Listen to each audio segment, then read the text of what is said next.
Hey everyone, welcome back to my channel. If you don't know me, my name is Richard. I'm Nigerian and I review Pakistani dramas. If you haven't seen it already, please check out my last video, which is also my very first video on this channel, where I reviewed episode 1 of Jan Nisar. But in today's video, I'm going to be reviewing another show that I'm also watching, and that is Shiddat. I usually like to watch more than one of these shows at the same time because there's just so many of them, and it's also fun when you're watching one but you have another one to look forward to, and also the quality of these shows is actually quite good, so it's just a really fun thing for me to do. Before we get started, please remember to subscribe if you're interested and you want to keep seeing me doing these reviews. I plan to review a lot of different shows and there are a lot of good ones out there, so subscribe for more. So, Shiddat, the title of this drama, translated to English, means an intensity or a fierceness.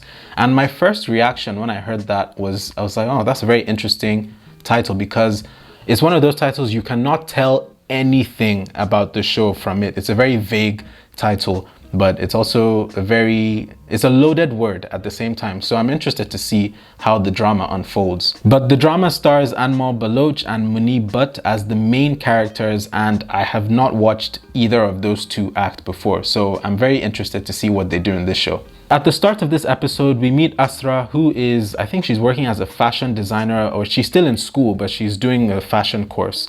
And at this workshop or classroom, her co-worker says that her hands are very beautiful. Obviously, this hints that she's from a rich background, because if she was like a more working class, maybe you could say that her hands would not look that beautiful. She also looks very pretty, very well put together, wearing expensive things. So I think those lines were just put there for us to know that Asra is clearly like a more upper class girl. Then we meet Sultan, who goes to a stable and he goes to check on this horse. He has this interaction with this other man who is very into horse racing as well, Malik Saab, and he challenges Sultan to race, a horse race. And Sultan is like, oh no, I can't do it today. And then he begins to taunt Sultan, and Sultan gets very heated and complexed, and immediately that is our first glimpse into his nature. Sultan, and he says it himself, Sultan can never be defeated. So already we know that this guy is very competitive. He doesn't like to lose. He likes to have things his way probably, and he's not going to back down at all, especially if he is being challenged. Then we're introduced to Asra's family, her brother Sawar, his wife Alize, their son Shayan, and his mom. I don't think we have a name for her, just Amma. But first impressions looking at the family and the house, I mean, it is a big, grand house. So just confirming that Asra is in fact from a very wealthy family. And it's funny what happens when we're introduced to them, because Shayan, the son, has gotten into a car accident and his dad wants to cancel his license. And so already these kinds of dialogues, oh, he crashed a car, he's a young teenager, we should take away his license. These are the sorts of things that only upper class families, very wealthy families, will be discussing. So I think it's just to paint that picture. But when Sawar says he wants to cancel Shayan's license, Alize disagrees, and they have an argument about how to handle the situation. And over on the side, we see the mom, the matriarch of the family, and she breaks a teacup on the floor to get their attention. I don't know why she had to do that, but you can just tell that she has a presence about her in this house, and everybody respects her in the house. But not only is this a wealthy family, like they also have a very good, healthy dynamic, I would say. They're very playful, they're very close, tight-knit family. It seems to me that Shayan and Asra are very close in age, because they're very close, and she even said it herself in a few scenes later that Shayan is her best friend even though he is her nephew. Then we have this scene at the racetrack where Sultan was challenged to a horse race and Sultan wins the race. And randomly, Shayan and Asra just happen to be there to see the whole thing, and she is infatuated by this guy. Like, she's just seen like the best thing she could ever see. And after that, we have a very interesting scene between the mom and Alize after the argument she had with her husband. And the mom said something very interesting. She said whether a woman is a mother or a wife, she has to listen to bitterness. She also tells Alize that if your husband is good and he loves you, then you should ignore some of his weaknesses. And she says that good daughters and daughter-in-laws make the home. This is a very cultural, traditional view of the role of women in the household and in the marriage. And I think this is a very interesting thing that the show is highlighting, because you have a family that is very modern, very, rich, wealthy. You wouldn't think they're very traditional, but the mother seems to have a lot of those very traditional beliefs as well. Maybe this could cause some kind of conflict down the line where the mom is, not agreeing with something else in the house. I don't know, but I feel like this is being set up in that way. But then we're introduced to Sultan's parent, Mannat and Talat, and they are arguing and taunting each other. It's a very toxic dynamic, but they tolerate each other. A few scenes later, we meet Hala, a new student at the university, and she befriends Asra. And we find out that Talat is her mom. And I think it's fair to say that their family is definitely a lower class than Asra's family. More specifically, you could say that they are more middle class and Asra's family is upper class. And I think Hala is very conscious of that difference between her and Asra, but she seems like she's a nice girl. This is somebody that will be a good friend. But Hala, I would say, is also a little jealous, but it seems, for now at least, it seems like an innocent jealousy, because at Asra's home, she was like, wow, my house isn't as big as yours. And that may be sowing seeds for something down the line, but I don't know. As I said, for now, it seems like just a little innocent jealousy. Later in the episode, we see Shayan and Asra hanging out, having ice cream at night, and they see Sultan just happen to be running, and it starts to rain.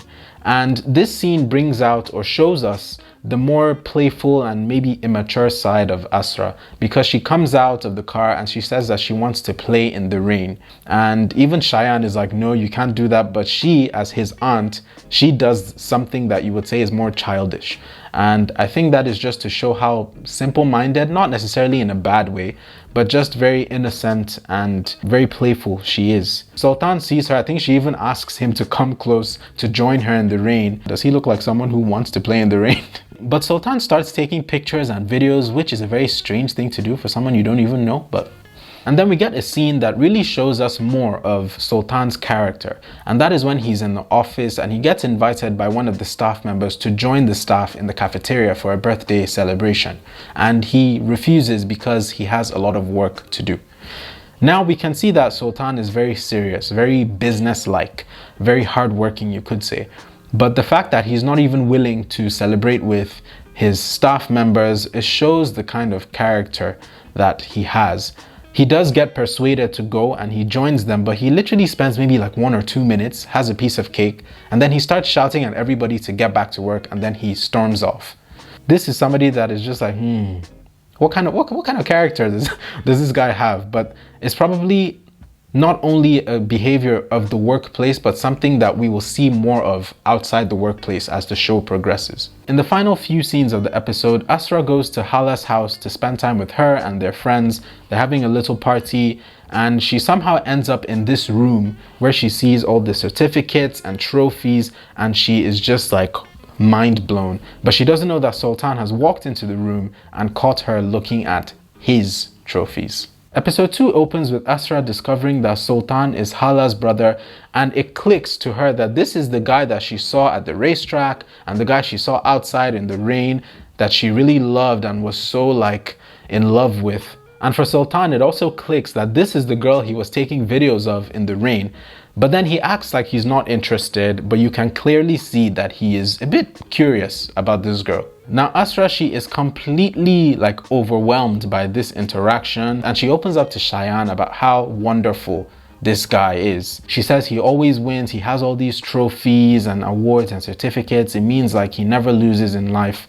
And right there you can just see how immature she is in her thinking, because this is a very superficial way of thinking about things. You don't know anything about this guy, but you're already claiming to be in love with him just because you've seen all his accomplishments. But I think this also reflects her social class, because as an upper class girl, achievements are very important for her. She goes to a good school, she has good grades, it's always the best. And so even in a life partner, she's looking for somebody who can be on that level or higher. In the next scene, we see a boy's family coming to their house to discuss marriage with Asra's family.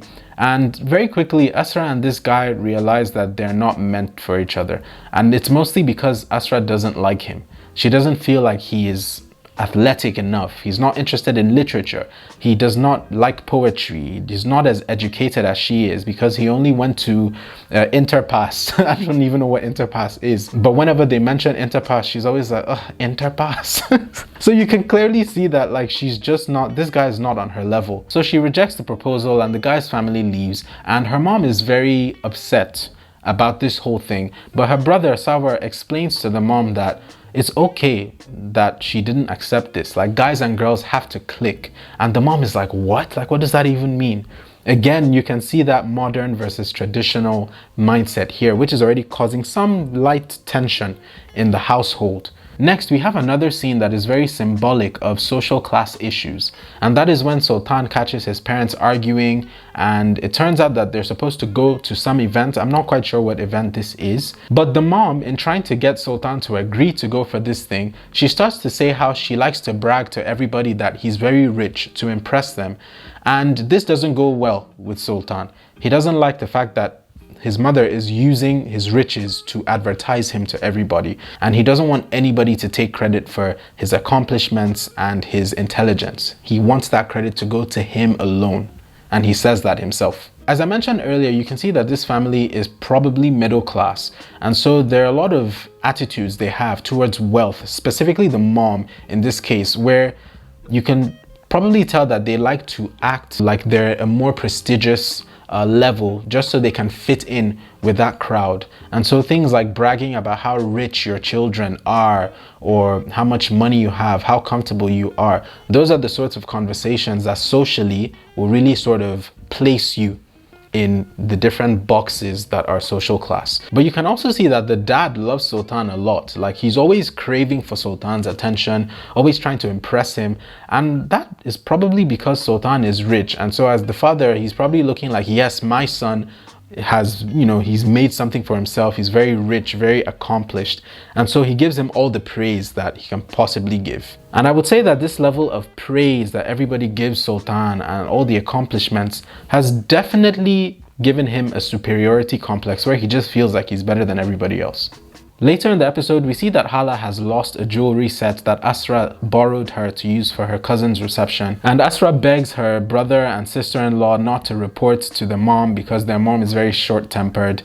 And something very strange here happened. I thought this was quite pathetic, to be honest.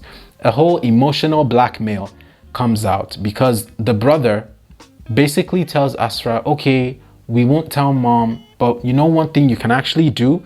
You can just agree to get married to whom mom says you should marry, and then her mind will be at ease, and then she won't even worry about the necklace. She'll just use it for charity. And I'm sorry, but I think that's a very cheap request to make just for the jewelry getting lost.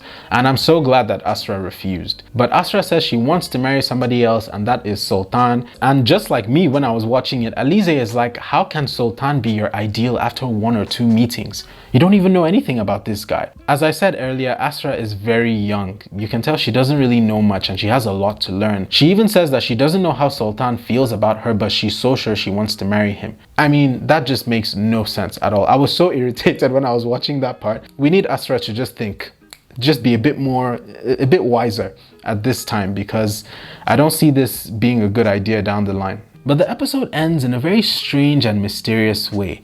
Sultan takes some flowers with him and he goes to visit this girl Pari in what I think is a mental institution.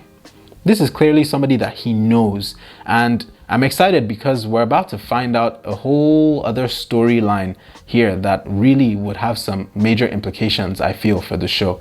But you can tell that there's something up with this guy. I don't know, I'm just getting bad vibes all around, just bad vibes.